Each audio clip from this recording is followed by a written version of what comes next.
बिस्मिल्लाहिर्रहमानिर्रहीम। आज हम लोग एक्सरसाइज 6.2 पार्ट 2 को सॉल्व करने जाएंगे। पढ़ो लॉजिक टुगेदर। हमने इससे पहले आपको 6.2 का पार्ट 1 सॉल्व करवाया था, जिसके अंदर हमने क्वेश्चन नंबर 1 को सॉल्व किया था। अब उसी के आगे से कंटिन्यू करेंगे, जबकि chapter number 1, chapter number 2, chapter number 3, chapter number 4, chapter number 5 और चैप्टर नंबर 7 कंप्लीट मेरे चैनल के अंदर अपलोड है। आप जाके उसे भी चेकआउट कर सकते हो, ठीक है। तो मेरे पास क्या लिखा हुआ है, क्वेश्चन नंबर 2 लिखा हुआ है, evaluate the flowing integral by the substitution method.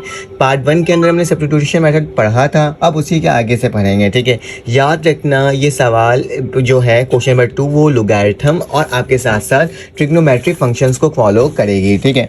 तो चलो आज जो इसको सॉल्व करते हैं। सबसे पहले अगर मैं इस टर्म को, बेटा सोल्यूशन लिखने के बाद सवाल को जवाब लिख दिया मैंने, अगर मैं इसको इस तरीके से लिख दूं कि एल एन एक्स मतलब नेचुरल लोगैरिथम ऑफ एक्स को एक साथ लिख दूं और डी एक्स अपॉन एक्स को तोड़ कर लिख दूं, ठीक है। तो कोई फ़र्क इसको नहीं पड़ेगा क्योंकि मल्टीप्लाई हो रहा है, तो मैं ऐसे लिख सकता हूँ, ठीक है। सबसे पहले क्या करूँगा, सबसे पहले मैं इसको लेट कर लूँगा इस वाली टर्म को, इस फंक्शन को, कि मेरे पास ये क्या है y, तो मैं लिख देता हूँ y लेट y बराबर है किसके बेटा, एल एन एक्स के, ठीक है। तो ये मैंने आपके सामने लिख दिया। अब इसका डेरिवेटिव लेना होता है, आपको याद होगा शायद। डेरिवेटिव कैसे होता है बेटा, d y upon d x, ठीक है।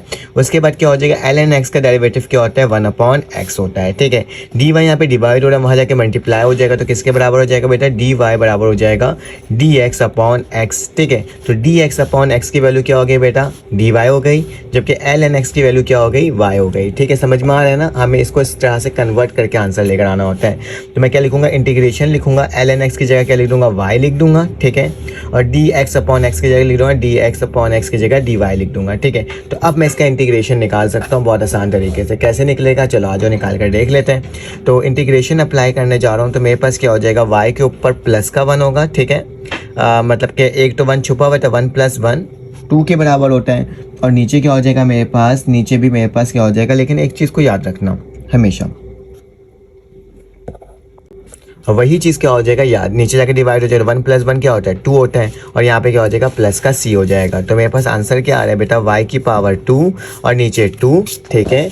और यहाँ पे मैं इसको थोड़ा छोटा कर ले रहा हूँ ताकि आपको नज़र आ सके, ठीक है। इसको इस तरह से सेट कर दे रहा हूँ ताकि सही से नज़र आए, ठीक है। और यहाँ पे क्या हो जाएगा बेटा, y2 हो गया और प्लस का क्या हो गया c, जबकि y2 मुझे मालूम है किसके बराबर है बेटा, एल एन एक्स के बराबर है। किसके बराबर है, एल एन एक्स। तो मैं क्या कर सकता हूँ, उसकी जगह एल एन एक्स लिख सकता हूँ, ठीक है। तो मैं यहाँ क्या लिख देता हूँ, एल एन एक्स अपॉन 2 और उसके ऊपर क्या लगा हुआ है, होल स्क्वायर, ठीक है, और प्लस का c। तो ये मेरा क्या हो जाएगा, सवाल का जवाब हो जाएगा, जो कि मैंने आपको करके दिखा दिया। तो इसका स्क्रीनशॉट लेना तो आप इस तरह से ले सकते हो। अब हमारे पास पार्ट 2 क्वेश्चन आ गया, इसको सॉल्व कर लेते हैं। तो सबसे पहले बेटा आपने सोल्यूशन लिखना है और जो सवाल लिखा होगा उस सवाल को वैसे ही उतार देना है। तो x ln x हो गया, ठीक है। अब क्या करोगे बेटा, ये dx x को अलग कर दोगे, तो क्या हो जाएगा, ऊपर 1 बच जाएगा और नीचे क्या बचेगा बेटा, ln x बच जाएगा, ठीक है। और ये dx को मैंने बाहर लिख दिया और यहाँ पे x लिख दिया, ठीक है। इसको लिखा जा सकता है, तो मैंने इस तरह से लिख दिया। अब बेटा इसको लेट करना होगा, मैं लेट कर लेता हूँ कि y किसके बराबर है, ln x के बराबर है। और इसका डेरिवेटिव लूँगा तो क्या होगा, d y upon d x बराबर हो जाएगा बेटा 1 अपॉन एक्स, ठीक है। क्योंकि derivative of l n x क्या होता है, 1 अपॉन एक्स होता है। डी एक्स को उधर ले जाओ तो डी वाई की वैल्यू क्या आ जाएगी, डी एक्स अपॉन एक्स, ठीक है। तो डी एक्स अपॉन एक्स की जगह क्या आ जाएगा बेटा, डी वाई आ जाएगा, ठीक है। और एल एन एक्स की जगह क्या आ जाएगा, वाई आ जाएगा। तो मैं क्या लिखूंगा, मैं लिखूंगा इंटीग्रेशन 1 अपॉन वाई, ठीक है, ये मैंने लिख दिया। और डी एक्स डी वाई की जगह क्या आएगा, डी वाई आ जाएगा, D x upon d x की जगह क्या आ जाएगा, वाई आ जाएगा। तो ये मैंने आपके सामने लिख करके दिखा दिया। अब याद रखना, जब भी मेरे पास क्या होता है, डिवाइड में लिखा हुआ होता है, ठीक है। डिवाइड में क्या लिखा हुआ होता है, इंटीग्रेशन में, तो उसको किस तरह से लिखते हैं, उसको लिखते हैं नेचुरल लोगैरिथम लगाते हैं, ठीक है। और उसके साथ क्या लिख देते हैं, जो टर्म नीचे वाली टर्म होती है उसको वैसे ही लिख देते हैं और प्लस का c कर देते हैं, ठीक है। तो ये फॉर्मूला है, जब भी इंटीग्रेशन डिवाइड में होगा तो हम नीचे वाली टर्म को y और ln करके लिख देते हैं, लोगैरिथम करके लिख देते हैं, ठीक है। तो y की वैल्यू मुझे मालूम है, तो मैं y की वैल्यू लिख दूंगा। y की वैल्यू मेरे पास क्या है बेटा, ln x है, तो मैं क्या लिख दूंगा, ln x और प्लस का क्या हो जाएगा, c। तो ये मेरा क्या हो गया, इस सवाल का जवाब हो गया। अगर आपको इसका स्क्रीनशॉट लेना है तो आप इस तरीके से ले सकते हो। चलो आज जो इसका पार्ट 3 सॉल्व करते हैं और देखते हैं वो किस तरह से सॉल्व हो रहा है। तो पार्ट 3 जो क्वेश्चन है वो मेरे पास लिखा हुआ है, tan x लिखा हुआ है, ठीक है, tan x। और इसके बाद क्या लिखा हुआ है मेरे पास, tan x के बाद dx और नीचे क्या आ रहा है बेटा, ln और उसके बाद क्या आ रहा है, cos cos x आ रहा है, ठीक है। तो ब्रैकेट में लिख देता हूँ cos x, ठीक है। तो इस तरीके से ये सवाल बन करके आया हुआ है और अब आपको इसको सॉल्व करना है। फिलहाल तो इसको अभी हम लोग कुछ कर नहीं सकते हैं, तो मैं एक काम करता हूँ, मैं नीचे वाली टर्म को लेट करता हूँ, ठीक है। नीचे वाली टर्म को क्या लेट करता हूँ, y। तो मैंने बोल दिया y लेट y बराबर किसके बेटा, natural logarithm of cos x, ठीक है। तो ये मैंने लिख दिया। अब आपको इसका डेरिवेटिव लेना होगा, तो dy अपॉन dx किसके बराबर हो जाएगा, जो भी टर्म होती है उसको नीचे लिख देते हैं cos x, ठीक है। अब फिर डेरिवेटिव लेते हैं इसका, तो यहाँ पे क्या लिख दूंगा, d अपॉन dy, जो d upon d x by cos x. आपको याद होगा जो हमने डेरिवेटिव पढ़ा था कि जो भी नेचुरल लोगैरिथम होता है उसको तो डिवाइड में लेके जाते ही जाते हैं, लेकिन फिर उस टर्म का भी क्या लेते हैं, डेरिवेटिव लेते हैं।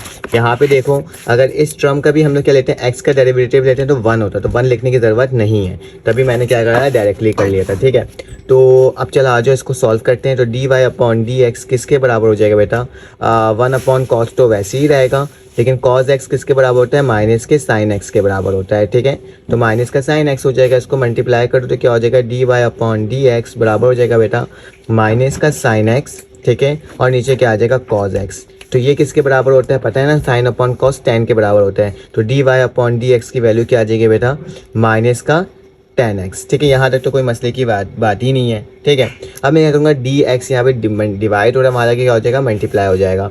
तो डी वाई की वैल्यू क्या आ जाएगी बेटा, माइनस का tan x और डी एक्स। देखो tan x और डी एक्स किसके बराबर हो गया, डी वाई के बराबर हो गया, ठीक है। यही लिख रहा हूँ ना, यहाँ पे तो सवाल लिखा हुआ है tan x डी एक्स किसके बराबर हो गया, डी वाई के बराबर हो गया, ठीक है। अब क्या करना होगा, अब मैं इसको इस तरह से भी लिख सकता हूँ कि माइनस का निशान को इधर ले जाऊँ और बोल दूँ कि tan x और dx, ठीक है। तो अब इन दोनों वैल्यूज़ को इसमें पुट करना होगा। कैसे, देखो इंटीग्रेशन लगा हुआ था तो मैंने इंटीग्रेशन लगा दिया, tan x dx है, तो tan x dx किसके बराबर बेटा, माइनस के dy के, तो माइनस बाहर लिख देता हूँ, ठीक है, और dy लिख देता हूँ, ठीक है। और उसके बाद क्या लिखा बेटा, ln cos x किसके बराबर है, ln cos x मेरे पास बराबर है y के, तो क्या लिख दूंगा मैं यहाँ पे, y लिख दूंगा, ठीक है। यहाँ तक तो कोई मसले की बात है ही नहीं। अब इसको मैं बड़ा कर लेता हूँ, ठीक है। यहाँ तक मैंने आपके सामने लिख करके क्या कर दिया, दिखा दिया। अब तो मैं मालूम है मैं इसे क्या करूँगा, थोड़ा सा अरेंज करके लिखूँगा। तो माइनस लिखता हूँ, 1 अपॉन वाई लिखता हूँ और डी वाई लिख देता हूँ, ठीक है। ऐसे लिख सकता हूँ ना, आप इंटीग्रेशन अप्लाई कर दो। अभी बताया था कि जब भी मेरे पास इंटीग्रेशन में डिवाइड में होता है तो उसको कैसे लिखते हैं, उसको इस तरीके से लिखते हैं। मैं दिखा देता हूँ आपको कि माइनस का निशान तो वैसे ही रह जाएगा, ठीक है। और ये जो टर्म है जो लास्ट टाइम लिखा था ln हो जाएगा, और यहाँ पे क्या आ जाएगा बेटा, y आ जाएगा, और प्लस का क्या हो जाएगा, c हो जाएगा, ठीक है। सिंपल सी ये बात हो जाएगी। तो अब क्या करूँगा, मैं सिंपल इसको सॉल्व कर लूँगा। तो सॉल्व करके जो मेरे बुक के अकॉर्डिंग आंसर है उसी को लिखूँगा, ठीक है। तो मेरे पास बुक के अकॉर्डिंग माइनस का ln है, और इसकी जगह क्या आ जाएगा बेटा, इसकी जगह आ जाएगा मेरे पास दोबारा से ln cos x, ठीक है, क्योंकि y की वैल्यू ln cos x है, और प्लस का c। तो ये मेरे पास क्या हो गया, इस सवाल का जवाब हो गया। थोड़ा सा अलग टाइप का सवाल था, लेकिन इसको इसी तरह से करना था, क्योंकि ln x किसके बराबर है, यहाँ पे लिखा था ना y बराबर है ln x के, तो मैंने y की जगह क्या लिख दिया, ln cos x लिख दिया, और यहाँ पे लॉग लिखा और ये लिख दिया, ठीक है। तो ये मेरा क्या हो गया, जवाब हो गया। चलो आज इसका पार्ट 4 सॉल्व करते हैं और देखते हैं वो किस तरीके से सॉल्व हो रहा है। तो पार्ट 4 जो है बेटा, अगर मेरी वीडियो आपको समझ में आ रही हो तो आप प्लीज़ चैनल को लाइक और सब्सक्राइब कर देना, बेल के आइकन क्लिक कर देना, ताकि आपको तमाम इन्फॉर्मेशन क्या हो बेटा फ़ौरन से मिल सके।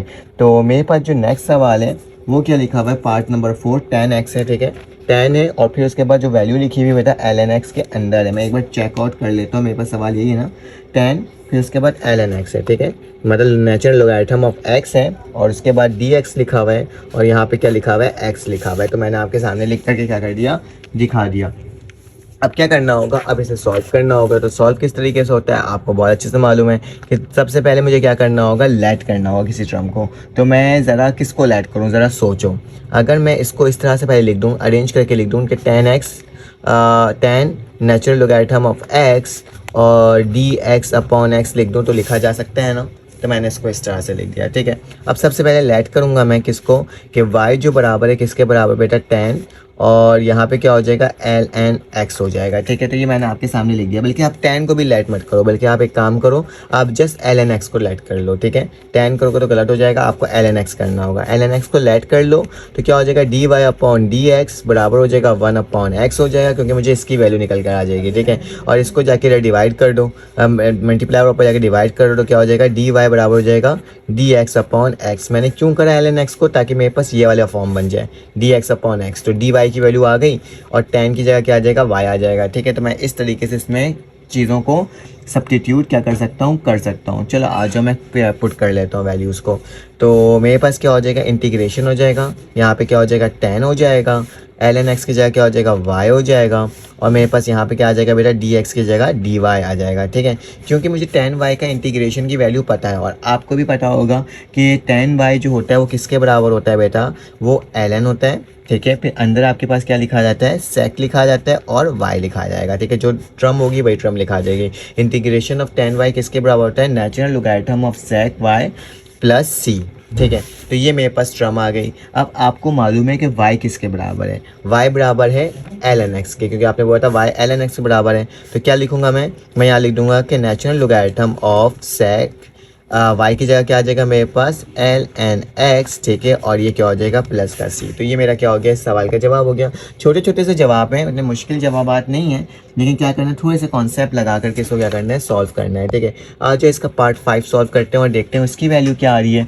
तो पार्ट 5 कहता है कि इंटीग्रेशन लगा हुआ है 1 प्लस ई की पावर क्या है बेटा, 2x है। ठीक है, ये चीज़ मुझे क्या दिया हुआ है, सवाल में दिया हुआ है, जबकि मुझे पावर भी दिया हुआ है इसके अंदर, माइनस का 1/2x लिखा हुआ है शायद, एक मिनट में देख लेता हूँ। माइनस का 1/2 है। ठीक है, माइनस का 1/2 और बाहर क्या लिखा हुआ है, e2x लिखा हुआ है, आई थिंक सो, हाँ e2x लिखा हुआ है, और यहाँ पे क्या हो जाएगा, dx हो जाएगा। ठीक है, तो ये टर्म आपके पास गिवन है और कहा जा रहा है कि इसको आप सॉल्व करो।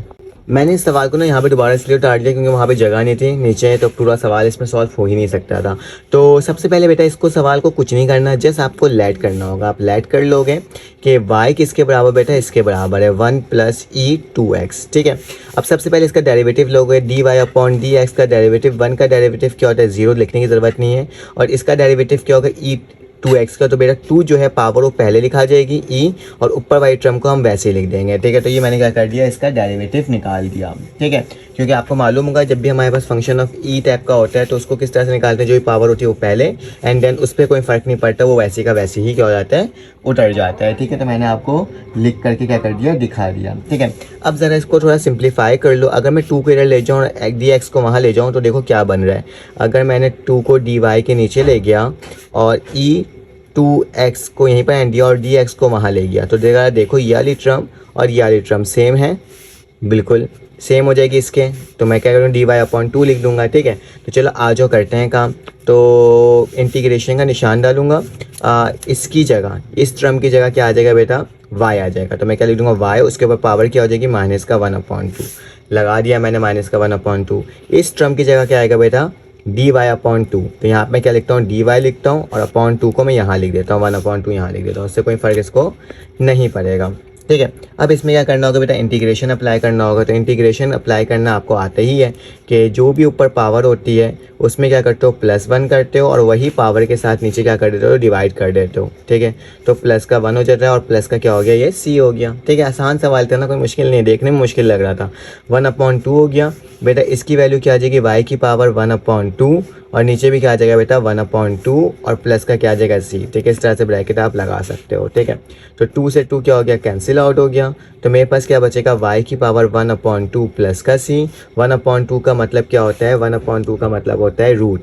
तो y के अंदर क्या लग जाएगा, रूट प्लस c, और y की वैल्यू क्या है, 1 प्लस e2x। तो क्या लिख दूंगा, 1 प्लस e2x लिख दूंगा, 1 प्लस e2x। ठीक है, और इसके ऊपर पूरे के ऊपर रूट और प्लस का c। तो ये मेरा बुक के अकॉर्डिंग क्या हो गया, बिल्कुल आंसर आ गया। तो चलो आज जो इसका नेक्स्ट क्वेश्चन सॉल्व करते हैं।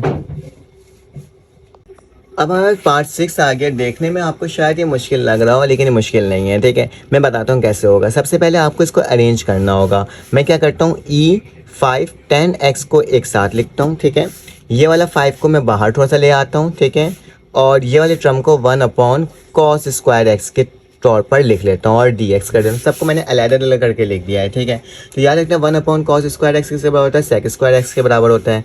तो मैं इसको ऐसे लिख सकता हूँ, e5 10x 5, और यही टर्म क्या हो जाएगी मेरे पास, sec² हो जाएगा। क्यों, क्योंकि मुझे मालूम है कि 1/cos sec x के बराबर होता है, लेकिन स्क्वायर लगा तो स्क्वायर लग गया, और यहाँ पे क्या हो गया, dx हो गया। ठीक है, तो ये मैंने आपके सामने लिख करके दिखा दिया।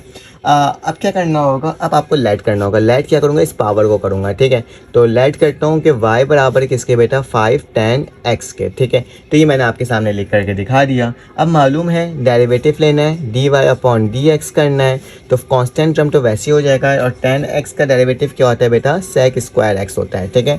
tan x का डेरिवेटिव क्या होता है, sec स्क्वायर x, और इसको उधर ले जाओ तो क्या हो जाएगा, dy बराबर हो जाएगा बेटा 5 sec स्क्वायर x और dx आ जाएगा, ठीक है। तो ज़रा देखो 5 sec स्क्वायर x dx की जगह क्या आ जाएगा, dy आ जाएगा इस पूरी टर्म की जगह, और e के ऊपर क्या आ जाएगा, y आ जाएगा। तो इंटीग्रेशन क्या लिखूंगा बेटा, e के ऊपर y, और इस पूरी टर्म की जगह क्या आ जाएगा, क्योंकि पूरा टर्म लिखा हुआ उसकी जगह क्या आ जाएगा, dy आ जाएगा, ठीक है। तो ये मैंने आपको करके दिखा दिया। अब आपको इसका सिर्फ और सिर्फ इंटीग्रेशन लेना है, ठीक है। तो इंटीग्रेशन आप ई वाई का लोगे कोई फ़र्क नहीं पड़ेगा, वही का वही आ जाएगा, क्योंकि ई वाई सेम वही लिखा जाता है, ई के ऊपर कुछ भी पावर हो, ठीक है। और प्लस का सी हो गया, और वाई की वैल्यू मालूम है, वाई की वैल्यू क्या मालूम है बेटा, 5 tan x के बराबर है। तो क्या लिख दूंगा, 5 tan x और प्लस का सी। तो ये देखो कितने आसान तरीके से सॉल्व हो गया, कुछ करने की ज़रूरत ही नहीं पड़ी, और पूरा सवाल बिल्कुल आसान तरीके से सॉल्व हो गया। चलो आज इसका 7 पार्ट करते हैं। अब हमारे पास पार्ट 7 आ गया। तो पार्ट 7 आपको देखने में थोड़ा सा मुश्किल लग रहा होगा, लेकिन इतना मुश्किल ये भी नहीं है, ठीक है। अगर मैं इसको इस तरीके से अरेंज करके लिख दूँ, e2x लिख दूँ, और यहाँ पे ex लिख दूँ, और प्लस का 1/ex लिख दूँ, तो कोई मसले की बात तो नहीं है ना, माइनस के टर्म को नीचे ले गया, और यहाँ पे dx हो गया, ठीक है। और अगर इसको और सिंपलेस्ट फॉर्म में इस तरीके से लिख दूँ कि ex जो है, एक 2 ex है ना, तो मैंने एक ex लिख दिया, और एक ex को मैंने क्या कर दिया, dx के साथ लिख दिया, ठीक है। और यहाँ पे क्या कर दिया, ex लिख दिया प्लस 1/ex लिख दिया, तो कोई फ़र्क तो नहीं है ना। ये दोबारा मल्टीप्लाई होगा तो क्या हो जाएगा, e का 2x दोबारा से बन करके आ जाएगा, ठीक है। अब मैं क्या करूँगा, लेट करूँगा। क्या लेट करूँगा, लेट करता हूँ कि मेरे पास ex जो बराबर है वो y के बराबर है, ठीक है। इसका डेरिवेटिव ले लो, dy/dx किसके बराबर होगा, ex के, क्योंकि कोई चेंजेस नहीं होगी। और इसको इधर ले जाओ तो क्या हो जाएगा, dy बराबर हो जाएगा बेटा e x और dx। तो ex dx की जगह dy तो आ जाएगा, ठीक है। ex dx की जगह dy आ जाएगा, और जहाँ जहाँ ex है वहाँ y आ जाएगा। तो देखो किस तरीके से देखते हैं, ex लिखा हुआ है तो y आ गया, ex लिखा हुआ है तो y आ गया, प्लस लिखा हुआ है 1/ex, तो मतलब दोबारा से क्या आ गया, y, और यहाँ पे क्या हो जाएगा, ये वाई पूरी टर्म किसके बराबर है, dy के बराबर है। तो क्या लिख दूंगा, dy लिख दूंगा। अब बस सिंप्लीफाई फॉर्म करना है इसको।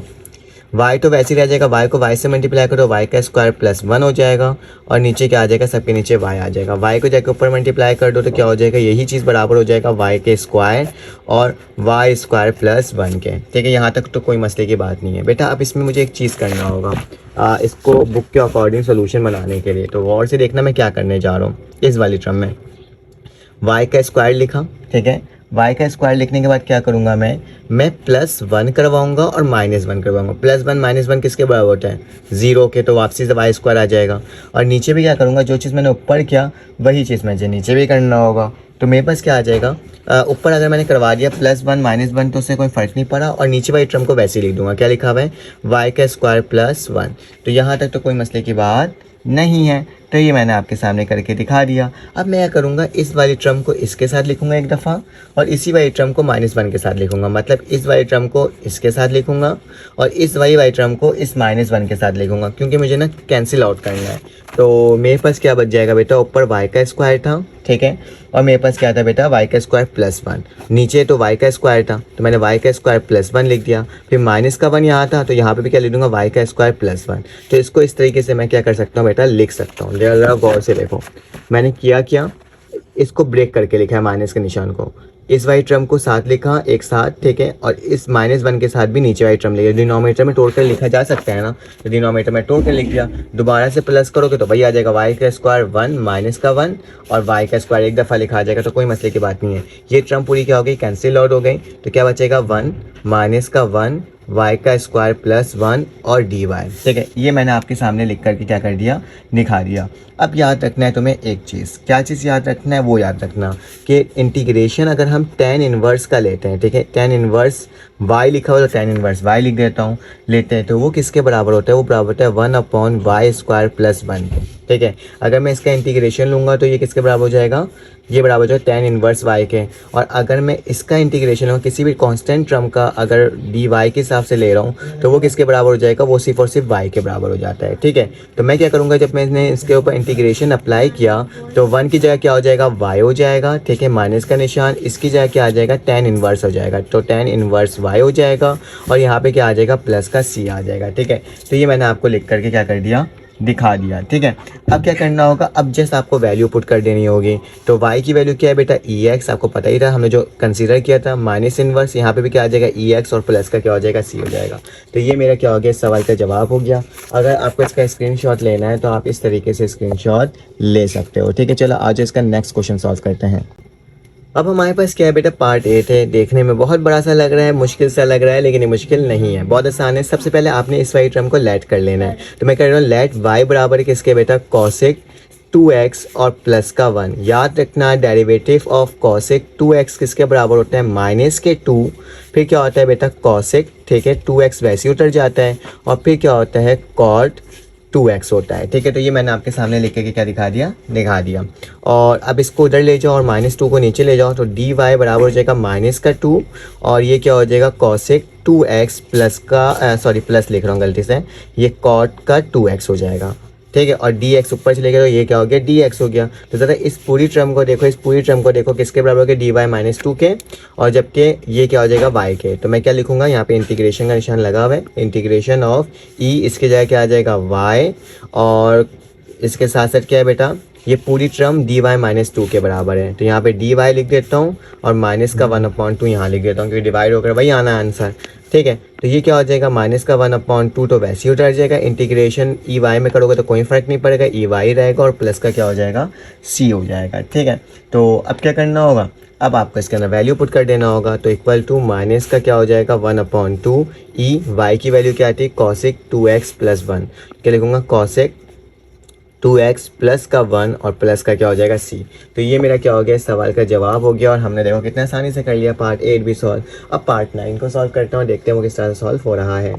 अब मेरे पास पार्ट 9 है। पार्ट 9 में याद रखना, जब भी हमें डेरिवेटिव लेना होता है इस तरह के फॉर्म के, मतलब अगर मैं डेरिवेटिव लेने जा रहा हूँ a की पावर x, मतलब कांस्टेंट टर्म की पावर लेने जा रहा हूँ। ठीक है, आपको याद होगा d/dx लेने जा रहा हूँ डेरिवेटिव, तो वो किसके बराबर होता था, वो बराबर होता था बेटा हमारे पास सेम उसी तरीके से ये टर्म जो होती है वैसी उतर जाती थी, मतलब ax वैसे उतर जाता था, और ln क्या हो जाता था, ए हो जाता है, जो यहाँ लिखा हुआ होता था वही टर्म हो जाती थी। ठीक है, तो सेम वही फॉर्मूला यहाँ पे भी लगेगा। ठीक है, तो सबसे पहले मैं क्या करूँगा, लेट कर लूँगा कि y बराबर है किसके बेटा, 3x के। डेरिवेटिव ले लो तो dy/dx हो जाएगा, क्योंकि ax ऑलरेडी फ़ौरन से उतर जाता है, तो 3x भी क्या हो जाएगा बेटा, वैसे ही उतर जाएगा। और फिर क्या लगता है, नेचुरल लोगैरिथम ऑफ c मतलब a, तो मतलब क्या आ जाएगा, 3 आ जाएगा। ठीक है, तो ये मेरे पास इसकी वैल्यू निकल करके आई है। ठीक है, तो अब ज़रा मुझे को इसको सही करने दो, इसको नीचे ले जाता हूँ, इसको ऊपर ले जाता हूँ, तो dy/ क्या आ जाएगा, ln 3 हो जाएगा। ठीक है, और dx वहाँ चले गया, तो इक्वल टू के बाद क्या है, मेरे पास 3x है, और यहाँ पे क्या आ जाएगा, dx हो जाएगा। तो बेटा ये पूरी टर्म जो है वो किसके बराबर हो गया, dy और ln 3 के। तो मैं क्या करूँगा, इंटीग्रेशन लिखूँगा, इस पूरी टर्म की जगह क्या लिख दूँगा, 1/ln 3। ठीक है, यहाँ पे लिख देता हूँ ln 3, और यहाँ पे क्या हो जाएगा, dy हो जाएगा। मैंने अलग करके लिखा है, dy को बाहर लिख दिया, ln 3 को यहाँ लिख दिया। ठीक है, यहाँ तक तो कोई मसले की बात नहीं है। अब क्या करना होगा, अब तुम्हें इसका इंटीग्रेशन लेना होगा। तो याद रखना ये एक कांस्टेंट टर्म है, इसको बाहर निकाल दो। इंटीग्रेशन सिर्फ और सिर्फ किसका निकलेगा, dy का निकलेगा। तो मैं इसको बाहर निकाल लेता हूँ, 1/ln 3, क्योंकि कांस्टेंट था, कांस्टेंट का तो होता ही नहीं है, dy। और dy का इंटीग्रेशन क्या होता है बेटा, यहाँ पे मैं लिख देता हूँ 1/ln 3, तो वैसे ही रह जाएगा। ठीक है, dy का इंटीग्रेशन होगा y, और प्लस का क्या हो जाएगा, c। ठीक है, तो ये मेरे पास टर्म आपके सामने बन करके क्या हो गई, आ गई। अब क्या करोगे, y की वैल्यू क्या थी, y की वैल्यू 3x थी, तो मेरे पास क्या आ जाएगा, 3x ऊपर लिख देता हूँ, 1 y ज़ा y, तो 3x हो गया, और यहाँ पे क्या हो जाएगा, ln 3 और प्लस का c। तो ये मेरा क्या हो गया, इस सवाल का जवाब हो गया। तो कितने आसान तरीके से हमने इसको सॉल्व कर लिया।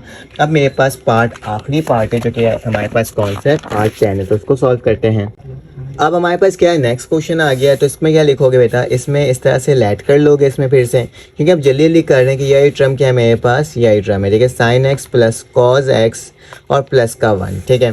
डेरिवेटिव ले लो d y upon d x. तो साइन का क्या होता है, कॉज एक्स होता है, ठीक है। कॉस का क्या होता है, साइन एक्स होता है, ठीक है। और 1 का 0 होता है, लिखने की ज़रूरत ही नहीं है। तो यही टर्म आ गई मेरे पास, इसको उधर ले जाओ। तो डी वाई की वैल्यू क्या आ जाएगा बेटा, कॉज एक्स माइनस का साइन एक्स, ठीक है। और यहाँ पे क्या हो जाएगा, डी एक्स हो जाएगा, ठीक है। तो इसको मैं उठा के यहाँ ले गया। तो बेटा ये पूरी टर्म किसका है, डी वाई के बराबर हो गया और ई वाई हो गया। तो मैं क्या लिखूंगा, ई के ऊपर वाई लिख दूंगा, ठीक है। और इस पूरी टर्म की जगह क्या लिख दूंगा, डी वाई लिख दूंगा। तो डी वाई हो गया और इंटीग्रेशन लग जाएगा।